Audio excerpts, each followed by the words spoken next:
Afternoon. How is everybody doing? All right. Dave, I need your response, man. Let's go. It's Thursday. Well. It's raining here in San Diego today, which is really disappointing. I'm English, and so I don't like the rain at the best of times, but it is miserable. So we're going to brighten things up in just a minute with our guest this week. But before we do that, I do want to give a big birthday shout out to our producer in the background, Mr. Jonathan Frazier, who, can we drag him real quick? Happy birthday. There he is. Happy birthday, sir. There's the Hello. guy. Thank you. Have a great day, my friend. And so for those of you that don't know, Jonathan's in the back end. He designs all our graphics, our videos, and he's managing a lot of the back end of the show as well. So thank you, sir, and enjoy your birthday. But today is Jonathan's birthday, but we're also here to welcome our guest. Mr. Ben Wright is a founder of the Henhouse Prowlers, taking the band on the road for more than 15 years and proudly leading Chicago's robust bluegrass scene. The Prowlers have recorded 8 albums, toured relentlessly, and in 2013 began working with the U.S. State Department as musical diplomats. To date, they have traveled to more than 25 countries. Inspired by opportunities for education and diplomacy, Ben and his business partner, Jon Goldfine, started the 501c3 nonprofit Bluegrass Ambassadors in 2014. A fantastic musician with a remarkable story and a great friend of Deering. Please welcome Mr. Ben Wright, and I believe the full band as well. In they come. Yay! Hey, everybody. How you doing, Ben? Good. Great to see you guys. Great to see you. Yeah, you are at a venue. You're playing a show tonight, right? Yeah, we are in Lake Orion, right? Orion. Lake Orion. not it's Lake. What is You're it outside again? of Detroit. Lake Orion. We're outside of Detroit. That's right. I thought we had this dialed before we started. At 20 Front Street. Well, it's weird. You read it, you look at it, and it looks like it's Orion, but it's Lake Orion. And this beautiful venue, as you can tell, we're borrowing their stage to do this before we play tonight. So That's Nice. awesome. All Yeah. right. Well, it's not often that we get a full band to open up the show, so as always, we're going to invite you to play a little tune for us. And what do you got for us today? this is a tune written by our guitar player Chris Dollar. It's off our most recent album, and it's called Little Rose. It goes like this: 1, 2, 3.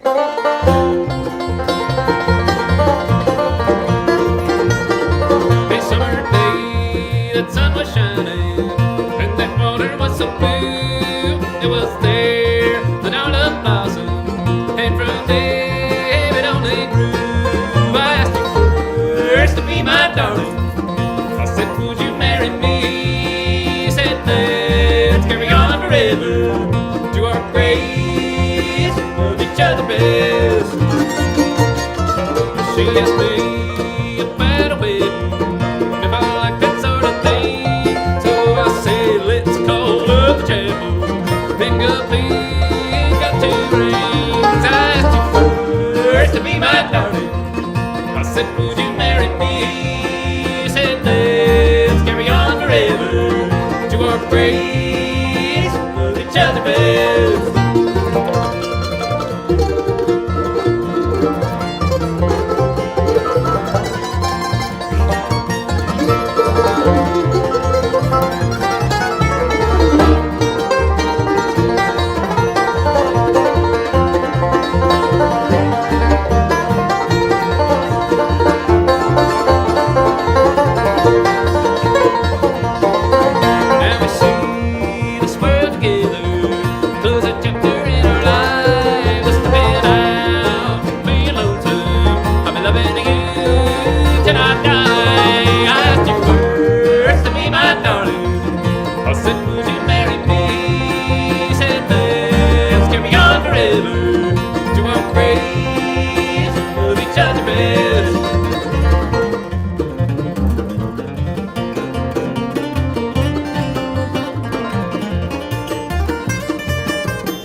guys. So fantastic. Cool. Well, thanks for having me, guys. Yeah, it's good to have you. Good to see you. I don't remember the last time we ran into each other somewhere, but it's been a bit. Might have been that that thing in Ohio, that huge festival in Ohio. The Mumford thing from Mumford a while back. thing, Yeah, right? yeah. That was wild. But why don't you give us some history on the band? I mean, you're a founding member, right? Of the band. And, Yeah. And when did y'all come about, and how did it all start at? I mean, 2004. I moved to Chicago in '99 and bought my first banjo. Pretty quickly after I got to Chicago. Chicago has a really robust bluegrass scene, even more so now than it was when I was there. But I literally I knew I wanted to play a musical instrument and had some money in my pocket one day when I walked by the Old Town School of Folk Music, and it happened to be the exact amount that was that a banjo in the window cost. And I walked in and bought a banjo and kind of became obsessed with it. Took lessons there at the Old Town School and started making connections. You know, one of the things that I thought I wanted to play the banjo for, I was like, oh, I know a lot of people, they all play music. There aren't any that many banjos around.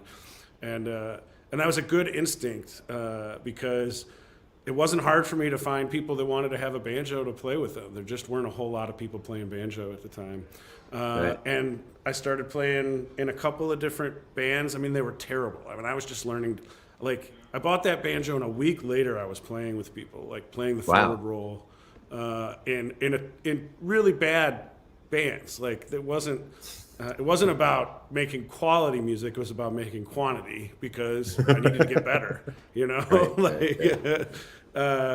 And so I eventually met Jon, my business partner. We played in a couple of, I played in a band. He sat in one night on Halloween, I think probably 2003. And we enjoyed playing together, and there was a venue on the north side of Chicago called the Red Line Tap, and they had Tuesday nights open. And a bunch of people, we were like, hey, let's just throw a band together. And at the time, I was actually playing in a rock band with an electric banjo. And kind of everybody else in this band was also playing in different bands. And this was our excuse to increase our bluegrass chops, was to play every Tuesday night in Rogers Park. But I think what happened was that everybody had these experiences playing in different bands, and there were things that we didn't like about the bands we were playing in. They were all great musicians, great people, but they weren't our bands. They weren't constructed in a way that we felt was what we wanted. So the original group of Henhouse Prowlers were like, let's do this the way we want to, based on what we've learned thus far being musicians. And so it was like a partnership of 6 guys, and everybody had their job. My job was to do promotion, and this was like just as Facebook was taking off. And I remember like making my first Facebook event and thinking it would never take off.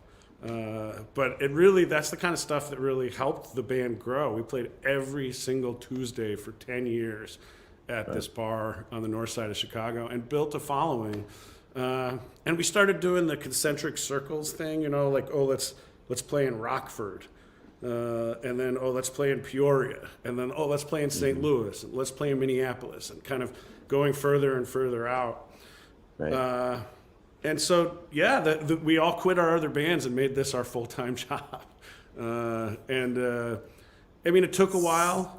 You know, we didn't make a lot of money at first, and we still don't. But I feel really good about where we're at, regardless. You know. So everybody was kind of coming at it at the same, experience level. Everybody's kind of they're pretty green, but so you could try things, and it was just. Yeah, and there was no a vibe or anything with anybody else. Yeah, it really was a great group of guys, and we believed in consensus, you know, like as decision-making process, which is difficult. Consensus is difficult. It is like you don't. You don't get your way all the time. Exactly, but you learn how to compromise, and that's a way. Like John and I are technically the leaders of this band, but we really do try.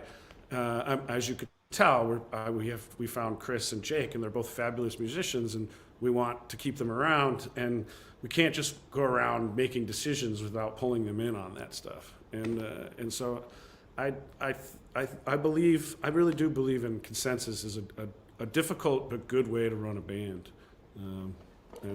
Well, it sounds like you really came at learning the instrument, learning to play the right way of playing with people. So many other people, so many banjoists, stay in their bedroom and learn from books, but never play with anybody else. Yeah. How important is it? How can you kind of talk about how important you think it is to be playing with people when you're learning? Yeah, I mean, I 1,000% agree with that. I had an experience early on at one of my earliest gigs where somebody, this young kid came out.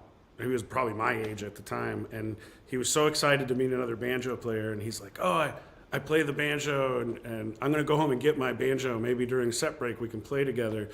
And we played together, and he just mopped the floor with me. He was such a great player. And I was like, you have to sit in with us. Come sit in with us on the second set. And he got up and could barely get a note out because he had never played with anybody before. And he was a great player, but he didn't have that skill set. And it is such an important skill set. And, you don't have to be good to play with other people. And I know that's a weird way of saying it, but like I have this other very distinct memory, probably week 3 after buying my banjo, where there was a party, and in this party, in the basement, there were a bunch of people playing music, just guitars and tambourines, like it was a big hippie party. And I went and got my banjo and sat down, and again, I played the forward roll and G, C, and D. And it blew people's minds, like they were like, this guy could play the banjo. And I was like, I've only been playing for 3 weeks. But most people don't know what a banjo, you don't have to be Tony Trischka to really contribute musically to a situation. If you got some good fundamentals and a decent amount of rhythm, you're going to contribute and be a valuable member of a group, But you got to play with people. Exactly. It's an original sound for a lot of people's ears. So yeah, Absolutely. you just make some banjo sound in time and without stopping, and then it works. Yeah. So how long was it for? Yeah, go ahead. I do have to give. I have to mention Greg Cahill. I took lessons from this guy at the Old Town School named Gus, who was a real character, a fabulous teacher, gave me some great fundamentals. But Greg Cahill really not only gave me some solid right and left hand technique stuff, but he also really taught me what it means to be a professional musician and to have a band that's on the road and manage your responsibilities at home and manage the band and try to make everything work as well as possible. And I have this story that I tell about Greg, that our second guitar player, who was good, I really liked him, and he was leaving the band. We weren't making any money. I don't blame him. But he was leaving the band, and I went to Greg, and I was just like, oh my God, like, what am I gonna do? How am I gonna find another guitar player and go through this? And I remember Greg just kind of like grabbed my shoulder and was like, man, if you can't deal with people leaving your band, you're in the wrong business. And it was in a loving way, but still it was this kind of wake up call. I was like, oh, this is part of it. No bluegrass bands are making millions of dollars and making people think, I'm going to do this until I'm 75. It takes idiots like me to think that's possible. But I can't expect that from people that join my band. And it's so, he just has been a mentor for 20 years now. And I have to talk about him when I talk about my you're lucky to have, one of the bluegrass banjo masters around. Absolutely. Yeah. So how long was it before y'all all started playing, like before it turned into a full-time, job? Well, John would know, like, probably. I mean, at the time, I was a social worker, and I did both for a while. And I'm guessing around 2010 or 11 was when I came face to face with, like, making that choice. I remember I came into work late one morning, and my boss was like, I'm starting to sense your priorities are shifting, and I really like you, but I don't ever want to be in a position where I have to let you go. So you should think about your life. I remember him saying that. And I did, and it was a big jump, because I was making, I don't know, at the time it felt like a lot of money. It was $25,000 a year as a social worker. And I had to quit. I mean, the band, maybe I shouldn't be saying this stuff, but I don't care. I mean, we were making $400 a month. And so I knew I'd have to do quite a bit of work to make ends meet if I quit that job. But I was, it was the kind of the classic thing. Like, I don't want to turn 65 and think, geez, what if I had done that? Right. And so I left my job, which I still miss. I loved that job, but it was the right decision. So I'm guessing 2011, 2012 was when I went full time, and I started teaching lessons and making ends meet, for sure. Yeah, That's what it was for quite a while. So. And you talked about having some turnover in the band. How do you think the band's sound has changed through the years from where you started and with the different members and where you're at right now? Profoundly.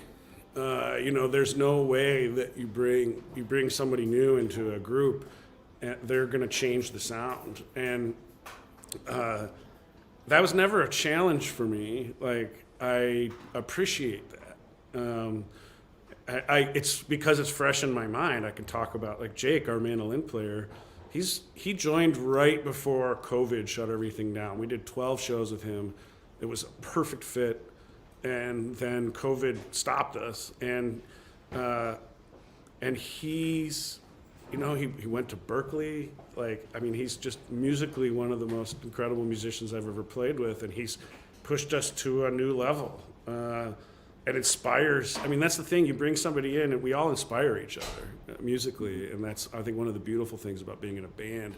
It's not a jam session. These are people I play with every day, and you can't help but inspire and influence each other. And Chris, too, our guitar player, is a fabulous songwriter, great. His rhythm, I love playing banjo with his rhythm, and we all push each other. And I can think back to Star Moss, our guitar player before Chris, who was a real Tony Rice-like player. And everybody's got their thing that they bring, and really gives the band a sound for while they're in the band. And it's something I really appreciate. Absolutely. That's interesting. You brought up the playing behind, a really strong guitar player rhythmically. I haven't really talked about that with other people. What do you think? What do you like hearing? What does it do for you? When do you know that? How does it affect your playing when that rhythm is really right behind you? Yeah, I remember that the guitar player I mentioned previously who left the band, and I was devastated. He was the first guitar player I ever played with where I felt that click, and there's something about the bluegrass right-hand guitar playing and the Scruggs three-finger rolls that really match somehow and inspire me and push me to play harder and ahead of the beat. Like, I don't know quite. It's hard. I've never been able to really put my finger on it too much, but when somebody's learned to play bluegrass guitar the way that we see most professional bands playing it. It makes playing the banjo so much more fun for me. You know, like, and I can't even really explain it. It's just, I love it, and I always have. Yeah. It makes me want to play more. Yeah, I mean, it's like playing if you're playing in a band with drums, so having just the right drummer in the band. It's, you can sit back and just play. You don't have to feel like you're muscling the sound forward. That's a really good way of putting it. Totally. Yeah. Yeah. And then you I want to get into the one thing that makes your band so unique is the work y'all have done with the State Department and being musical diplomats. And how did this all come about? How'd you kind of get that rolling? Yeah, there's a program. This is all kind of interwoven together at this point. But back when we first started doing it, I forget exactly who it was, but someone mentioned to us, "Hey, there's a program called American Music Abroad, and you guys should apply for it." And so I looked at it, and what that program is, it's a State Department funded program that is directly connected to what they called the Jazz Ambassadors in the 1950s, where they sent, it was the middle of the Cold War, and we were kind of having this war without weapons with Russia. And Russia was sending orchestras and ballet groups and all these pieces of Russian culture all over the world to have influence, to have cultural influence on the world, because we were the two superpowers, and the United States couldn't have that. They needed to have a part of that too, and so they were like, "What's the most powerful form of American culture?" And they were like, "Jazz. Like, everybody in the world loves jazz," and so they sent Louis Armstrong, Dizzy Gillespie, all the best jazz musicians all over the world. And there's a really great documentary that called The Jazz Ambassadors that PBS did that really tells the story about what a powerful program that was and why it continues to this day.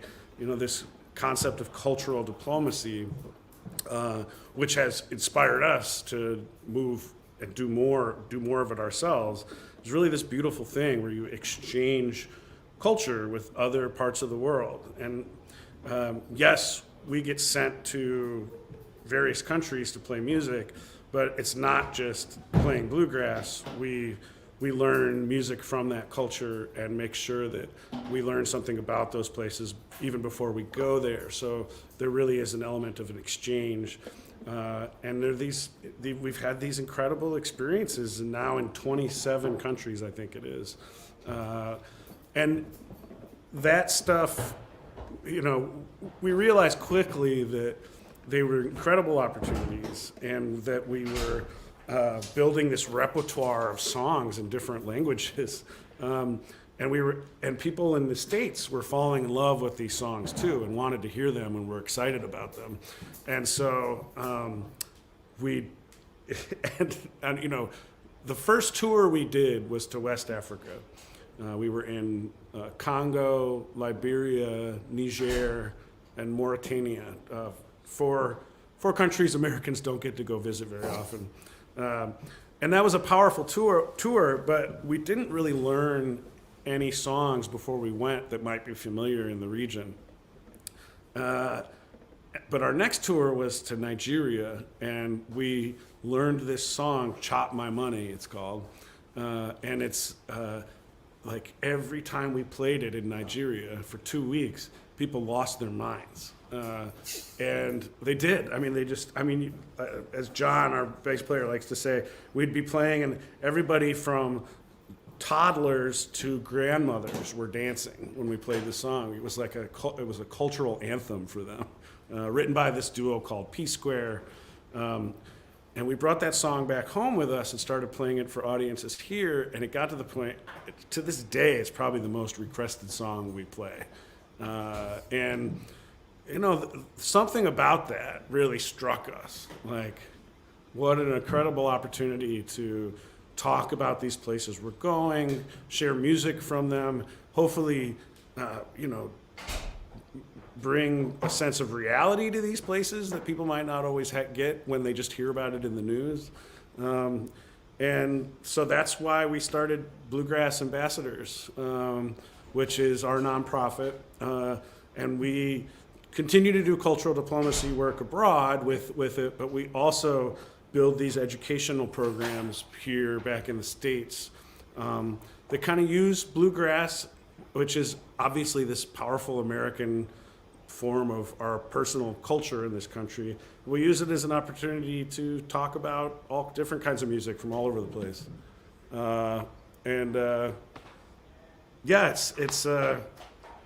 I'm really excited about the kind of opportunities we're getting with that. And it's not just sharing music from other parts of the world or talking about different parts of the world. We've applied what we've learned from those tours to working with kids in schools here in the States. And like, we can't go into a school that's primarily Hispanic and just play bluegrass music. So Right. we have to learn music that they're familiar with before they're ever going to listen to something that we're doing. And so it's been really exciting for us to build these programs and hopefully find something that connect with kids on that they're already familiar with instead of trying to cram bluegrass down their throats, you know? Yeah. It's incredible what you've done. You've really found this niche in there, and it's it's wild. Yeah, thanks.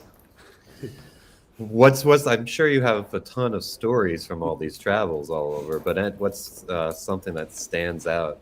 Just Yeah, I mean, it's everything from incredible musical experiences where they give us 90 minutes with. I remember we were in Niger on that very first tour, and they literally gave us 90 minutes to figure out how to play a 15-minute set with a band that none of them spoke English. They all spoke French and local dialects. And they just plopped us in a room with these guys. And I remember just being scared out of my mind, like, oh, how is this gonna work, Right. But within 2 minutes, we all had our instruments out and were trading chords. And instead of saying, hey, let's do this in the key of A, we were all watching each other's hands. And before you know it, we had a couple of songs worked out.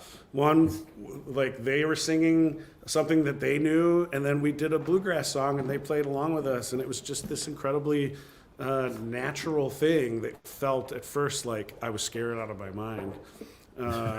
The other cool thing about that was Niger is the heart of West Africa, and so much world culture has come out of that part of the world, including the banjo.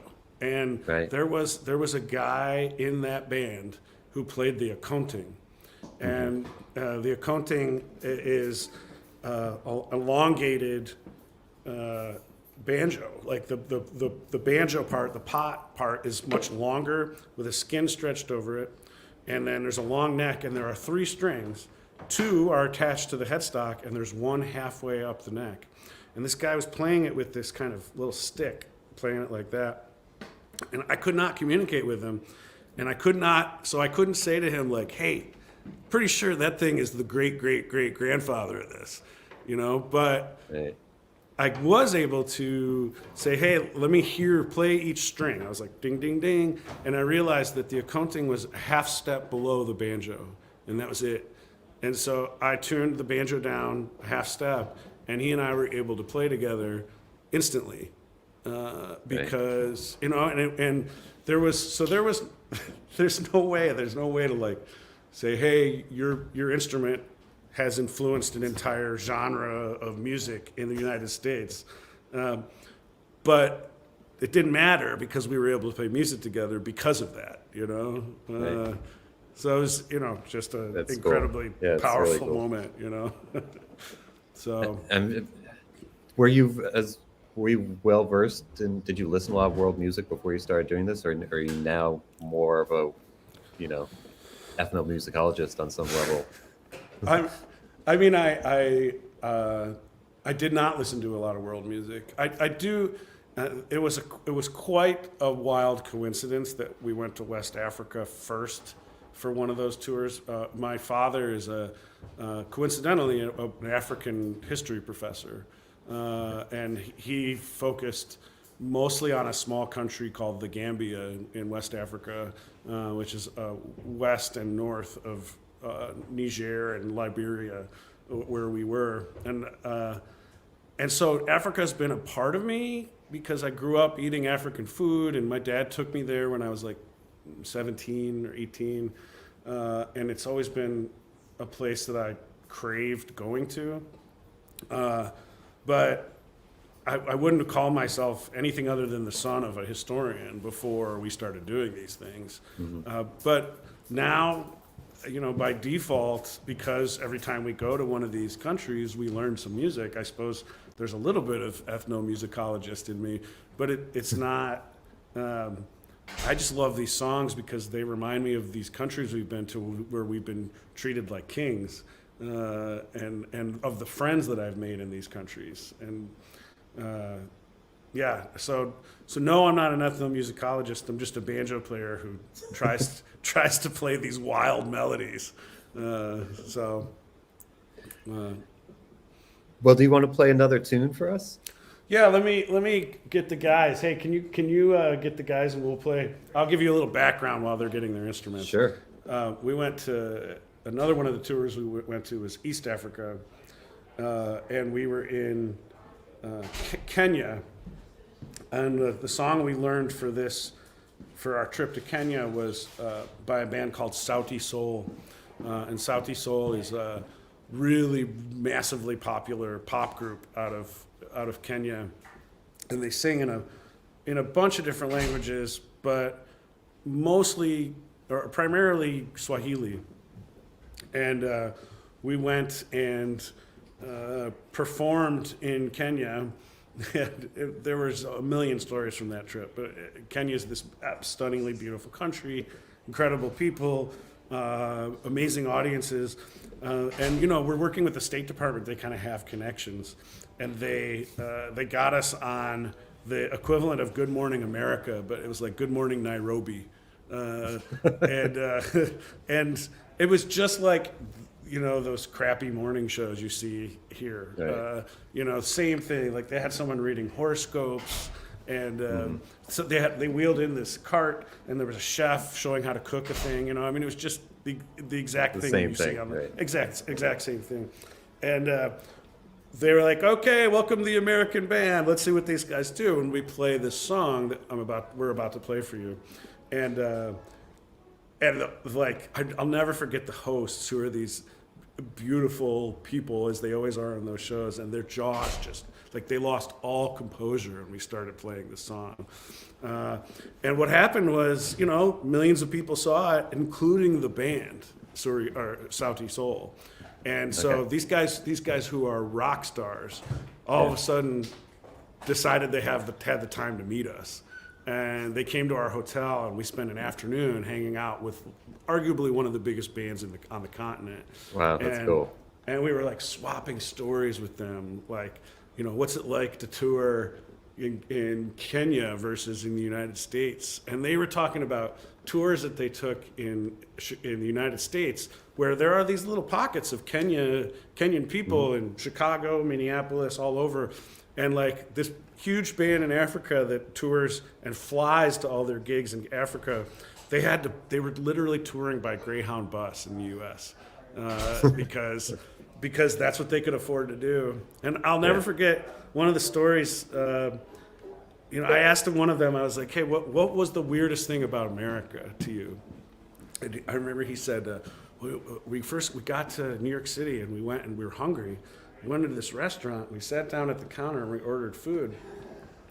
And I realized that everybody, it was like, and we were eating and stuff, and this woman next to me, she'd ordered something, and she told the waiter she didn't like it, and she wasn't going to pay for it. And he's like, and that just blew my mind. Like, you don't do that in Africa. You order something, they give it to you, and if you don't like it, you act like you did. You know, like, you don't say, I don't like this, I'm not paying for it. I thought it was a pretty cool perspective. Yeah. So the guys are here, and we're gonna play that song. This is called What's the name of Sura. It's called Sura Yako. And really, after you see us play this, go look up the original band, Sauti Sol, Sauti Sol, and the song's called Sura Yako, Surayako. It's this the music video for this song is so cool. This song is like, it's a wedding song. And there's this tradition in East Africa where you have to pick your bride out from a line of women where everything's covered up on them but their eyes. And you have to pick your wife out just by her eyes. And the video shows it. It's really cool. But the song's just a love song saying how much I love you and I want to protect you like the police. That's one of the lines. But you won't understand any of it because it's in Swahili. But we're going to do our best here. So. Tilt that up a little. Yeah. Let me introduce the guys real quickly here. This is Chris Dollar on guitar, Mr. Jake Howard on the mandolin, and Mr. Jonathan Goldfine on bass. Eager John. Eager Jon Goldfine. All right. 1, 2, 3, 4. Nemakuchagua way away.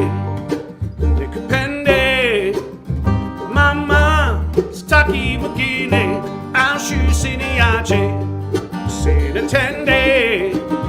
Mama. Usapende Magine. Oyo ngonwe mi pasi, umenikali chapati, na fani pite kama chizi, tasizi. Moyo wangu ni mpasi, umenikalia chapati, nafanya vitu kama chizi, kukupenda tazizi. Yaka muzuri mama, Muzuri mama, muzuri mama, muzuri mama. Saba saba like a mama. Muzuri mama, muzuri mama, muzuri mama. Sorry, I can lose it, mama. Muzuri mama, muzuri mama, muzuri mama. Saba saba like a mama. Muzuri mama, muzuri mama.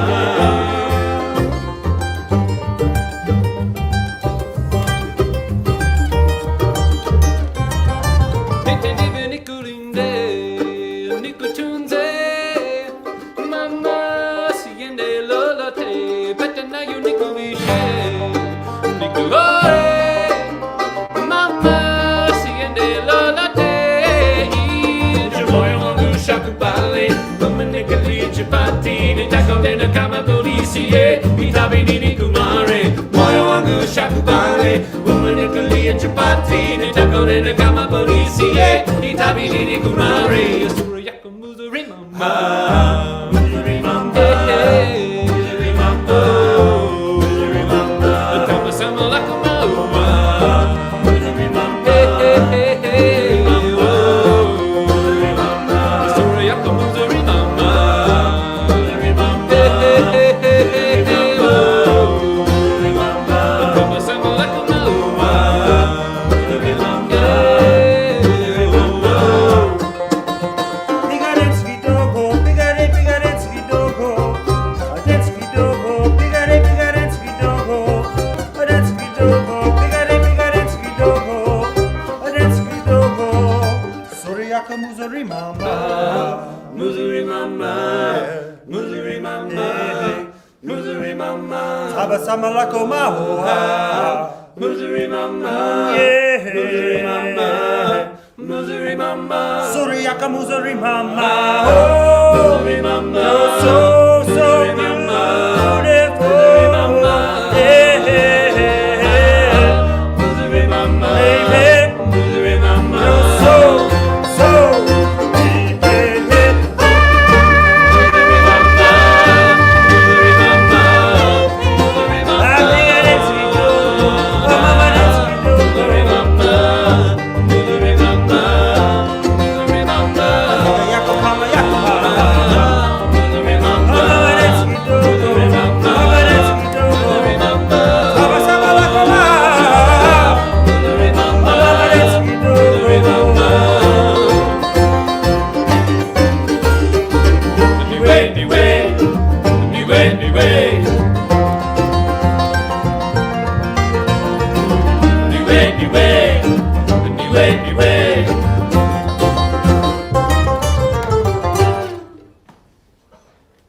Yeah. Awesome. Thanks, guys. Get out of here.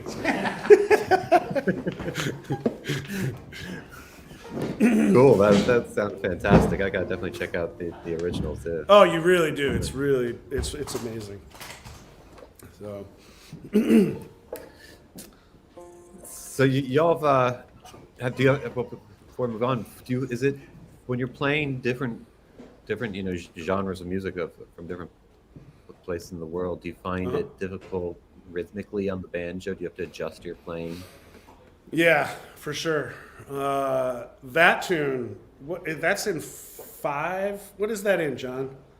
It's like 12/8. 12/8 time. So it's like. It's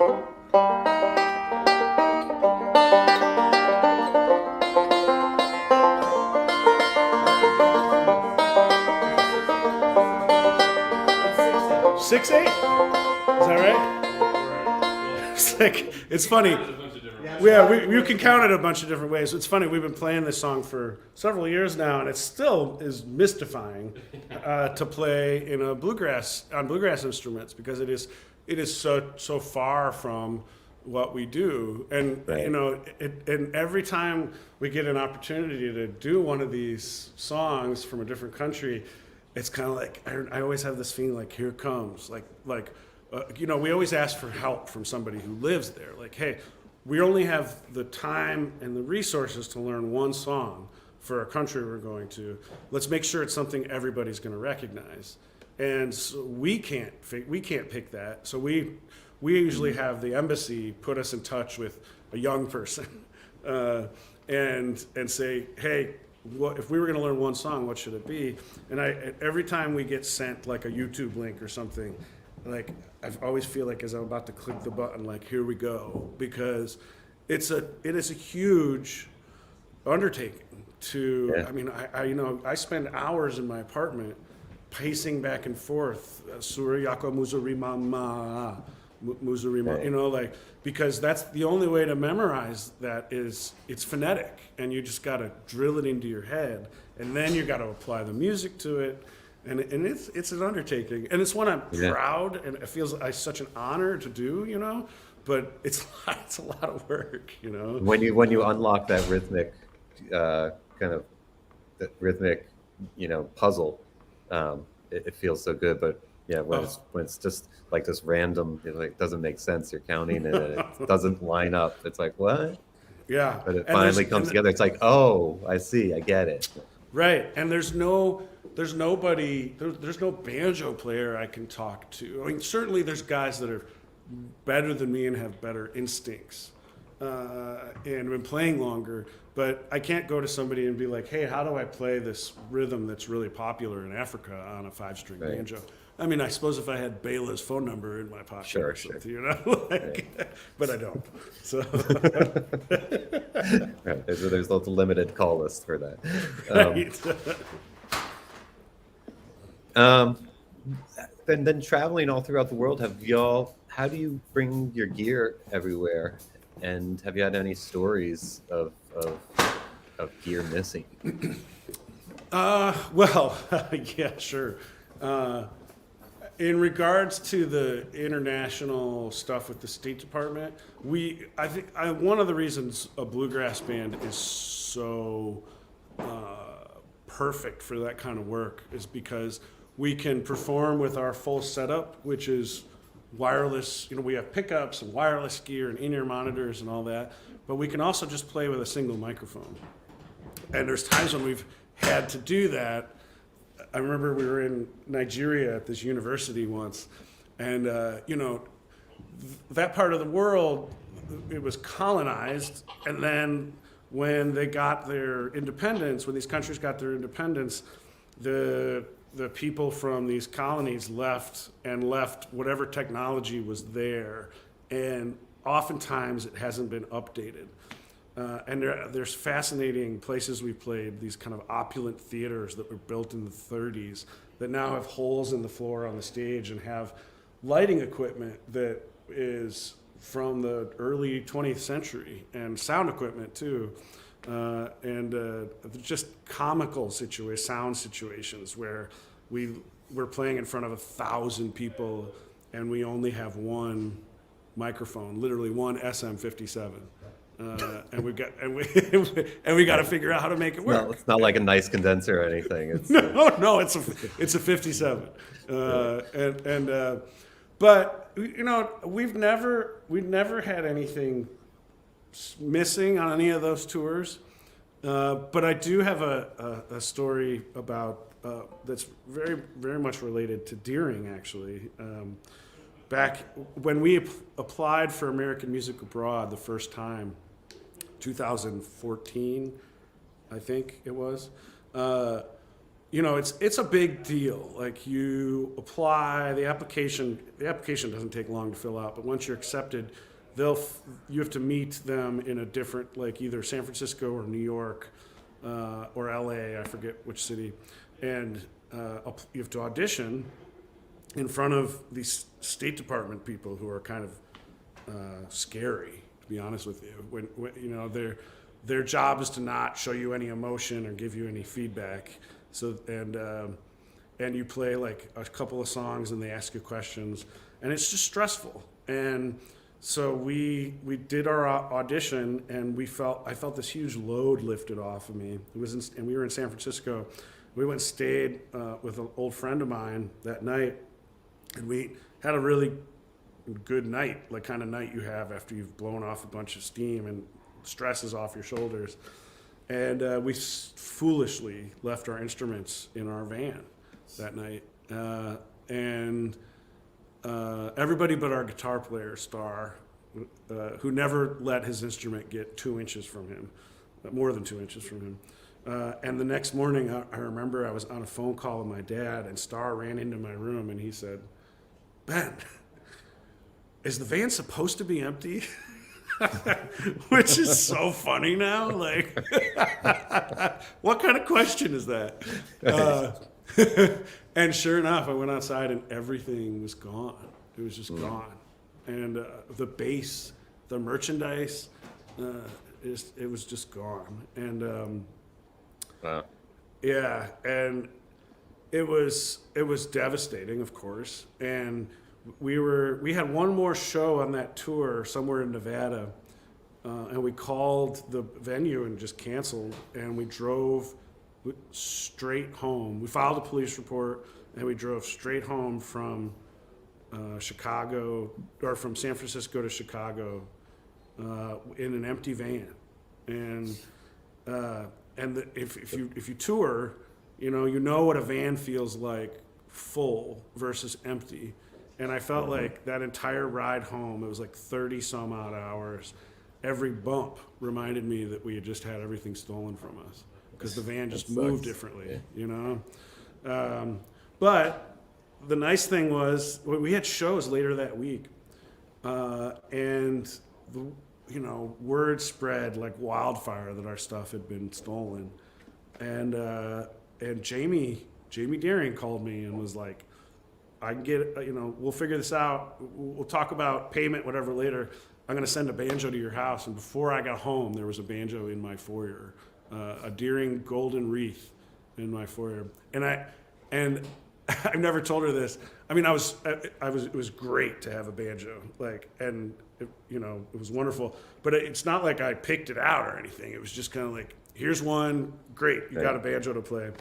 But after I sat with it and played it, I was like, this isn't for me. This isn't my banjo. So I got a Terry Baucom model, which was my banjo. I mean, that is the most growly bluegrass. I mean, it's Terry Baucom banjo. It's walnut. You're supposed to play 11s on that. Like, the strings you're supposed to play on that banjo are 11s, which I did for 6 months, and it tore my hands up. I don't know how Terry does that. But yeah, I mean, it was just this wild experience that I'll forever hold Deering in my heart for that. Like, to come back from a probably 6-hour drive and open my front door and see a banjo case there was just amazing. So That's a good story. I mean, it's a terrible story, but a good ending. What do you mean it's a good story?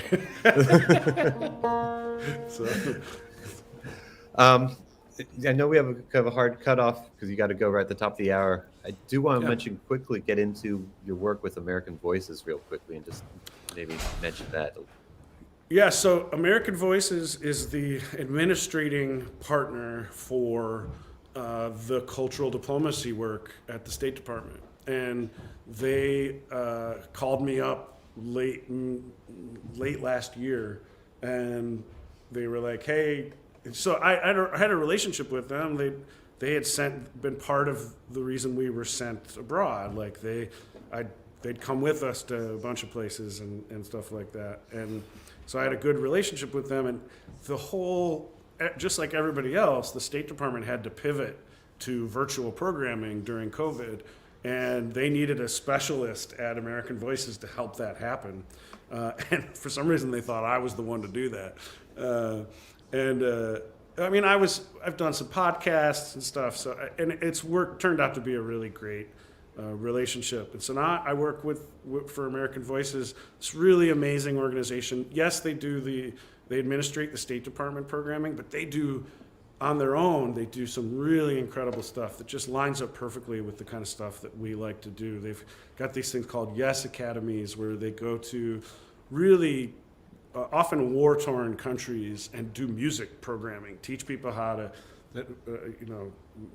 to mix music, how to dance, do hip hop, classical music in Iraq and in Lebanon and in just places that need that kind of stuff more than anything. And a lot of people understandably feel like it's not a safe thing to do, but the American Voice has been doing it for so long and they have relationships that make these programs possible, and they kind of profoundly change people's lives. And I was in New York City yesterday working on a podcast for them, and I got to interview these two young students from Afghanistan, these two incredible classical musicians from Afghanistan who are refugees, and just hearing their story about what it was like to learn how to play piano in Kabul with the Taliban breathing down their necks. And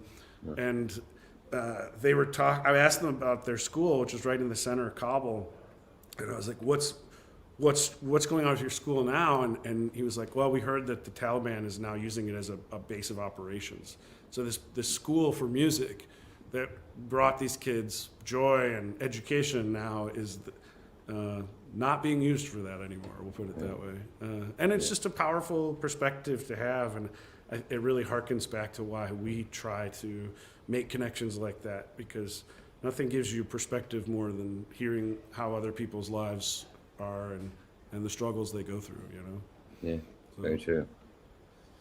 Well, everybody check out, check out the Prowlers, check out American Voices, check out Bluegrass Ambassadors. And do you have one more song in you? Shit, The band? Yeah. Hey, you guys want to do one last song? Sure. Well, thanks so much while you're getting it together. Thanks so much for having us, for being here and having the whole band play. So it was great hearing everybody. Yeah, this was. While made the me more guys are comfortable. coming back in, I got to tell you, just in the chat, when you guys played the Saudi Soul, is that how you pronounce it? Song? Yes. Yeah. The jaw-dropping, mouth wide open emojis just started rolling in when in the chat. That was absolutely fantastic. That was everyone was just really cool. Really cool. Well, we get just as much pleasure out of that as anybody else does. It really is fun to learn and play those songs. Yeah. And again, go and check out Sauti Soul, Sautisol, on YouTube, and look for Sura Yako. They also do this other great tune called Live and Die in Africa that I love a lot too. I just read that just announced their first major label tour as well. It looks like. Oh yeah? So, Are they coming here? I didn't get that far, but definitely worth a Google. What's that? All right, I'm gonna jump up. What'd you say? You got any idea? No. Let's do So everybody, Chop One. thanks for listening, and we'll see y'all. This is the last one of the year. We'll see y'all in the new year with Chris Pandolfi right up the new year. Nice. Thanks, guys. We'll take you out with this is This is Chop My Money from Nigeria. 2, 3, 4.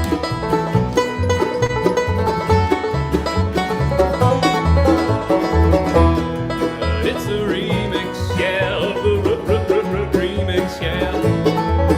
Man, Wright, Dollar and Jake Howard, Mr. Johnny Prowlers music. First of all, you're the type of woman that stays on my mind. Walk down the street, every guy wanna jump on your behind. It's your seduction to make sure that we stay in line. Sexual corruption, cause I'll kill anyone for your time. Time, yeah. Even though I make real dough, you're the reason there'll be more, yeah. Time, yeah. Even though I got much more, I don't mind if you chop my money, chop my money, chop my money, cause I don't care. Chop my money, chop my money, chop my money, cause I don't care. I don't care, Don't care, don't care, don't care, don't care. Don't I care. get some plenty. I don't care, don't care, don't care, Don't care. I don't care. Don't care. Girls, they love me. You get this finally. Why don't I know why, baby? We're supposed to live like family. Yeah, I know they lie. I know they lie. Just not stopping me. She did for my swag and I get money. I did try my best, I'll be somebody. Cause I'm living large. This girl, they make me high. I did feel this, baby. You know I believe this girl now. If you see this, baby, tell him, say, Chop my money, chop my money, chop my money, cause I don't care. chop my money, chop my money, chop my money, Cause I don't care. I don't care. don't care, Don't care. don't I care, don't care. I get some plenty. I don't care. don't care, Don't care. don't care. Don't care. You know they have a thing. Hey, hey! Hey, hey! Hey, hey! I would love to make it for you, now Jackie Chan. Oh, yeah! Some for you, you know I can. Ferrabile con malone, como le a que pepe, sin me solo que no sé. Ha! See her Ay, eyes. ay, ay, You never believe she's looking at me. my temperature, they rise, rise. If you see this, baby, tell him, say, Chop my money, chop my money, chop my money, cause I don't care. chop my money, chop my money, chop my money, Cause I don't care. I don't care. don't care, Don't care. don't care, Don't care. I get some plenty. I don't care. don't care, Don't care. don't care. I know fear, cause he know they I don't want to go with the fellas in Nigeria. Put your hands up in the air if you feel me. But shut your bubble open, man, and no go put the fun in the gun. And you got to go find it, and we're finding it. Rockin' in the beard. She may get the whole world. She can do anything she wants to. But I don't care if she's true. 'Cause she's mine. Hey, baby, you love me, but then you're mine. When I say, baby, I wanna scream. Chop my money, chop my money, chop my money, 'Cause I don't care. chop my money, chop my money, chop my money, 'Cause I don't care. I don't care. don't I care. don't care. Don't I care. know fear, 'cause you are my homie. I don't care. Don't care. I don't care. Don't care. I don't care, 'cause you are my homie. hey, hey, hey, hey, hey, hey. I'll lift you up. You don't ever run down, baby. You run down, baby. And when I'm done, tell me if you want some more, baby. Some more. I got $20 in my name, $20 in my name, $20 in my name, in my name, in my name, $20 in my name, $20 in my name. $20 in my name, in my name, in my name. $20 in my name, 20 naira in my name. Hey, hey, in my name, in my name, in my name. Hey, hey, in my name, 20 naira in my name. Hey, hey, in my name, in my name, in my name. $20 in my name. Hey, hey. Thanks, everybody.